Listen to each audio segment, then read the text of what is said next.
Comment acheter dans l'immobilier après 60 ans? Investir dans l'immobilier locatif après l'âge de 60 ans est tout à fait envisageable. Même à l'approche de la retraite, des options d'investissement adaptées sont disponibles pour votre situation. Cependant, certaines règles spécifiques doivent être suivies. Voici comment investir dans l'immobilier après 60 ans. Peu importe votre âge avancé, vous ne devriez pas abandonner l'idée d'acquérir votre propre logement. Pour concrétiser ce projet, il est essentiel de considérer la possibilité de contracter un prêt immobilier. Prenez rendez-vous avec votre banquier afin d'évaluer votre éligibilité. Il est à noter que les critères d'octroi de prêt sont généralement plus stricts pour les clients de plus de 60 ans. Une alternative à considérer est d'investir dans une résidence senior. Parmi les critères d'obtention d'un prêt, votre taux d'endettement est crucial. Au-delà de 35%, les chances de succès diminuent considérablement.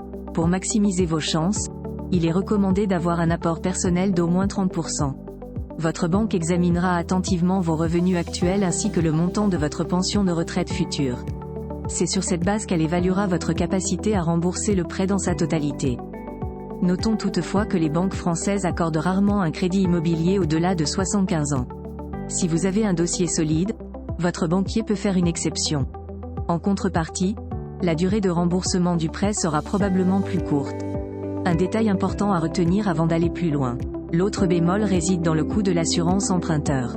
De fait, celui-ci peut s'avérer plus élevé si vous avez plus de 60 ans. Dans certains cas, son taux dépasse le taux d'usure légal, 6,29% sur 20 ans depuis le 1er janvier 2024.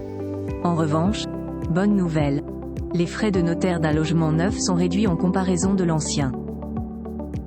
Ces solutions d'investissement dédiées aux sexagénaires. Heureusement, il existe des alternatives à l'assurance emprunteur pour les sexagénaires. Vous avez peut-être déjà entendu parler de la convention AERAS. Cette convention, signée par les assureurs et les banques françaises, vise à faciliter l'accès aux prêts pour les emprunteurs âgés de plus de 70 ans qui pourraient être refusés pour une assurance emprunteur standard. De fait, il s'agit d'un droit s'appliquant automatiquement dès le dépôt de la demande d'assurance pour les crédits immobiliers inférieurs à 320 000 €. Le cas échéant, vous pouvez proposer une garantie alternative. En tête de liste figure notamment le nantissement. En gros, cette option consiste à mettre en gage votre placement financier, assurance vie ou compte titre, en faveur de votre banque. En contrepartie du prêt in fine, vous ne pouvez pas utiliser vos placements jusqu'au remboursement intégral de la somme empruntée. Bien entendu, celle-ci doit être équivalente à la valeur de votre épargne. L'autre solution s'apparente à un prêt viager hypothécaire. Comme son nom l'indique, celle-ci permet de décrocher un prêt en échange de l'hypothèque de votre bien immobilier. En cas de décès, votre propriété sera récupérée et revendue par votre banque. À ne pas confondre avec la vente en viager. En dernier recours, vous pouvez opter pour le prêt hypothécaire cautionné. Cette solution alternative permet de couvrir les risques de décès ou d'invalidité.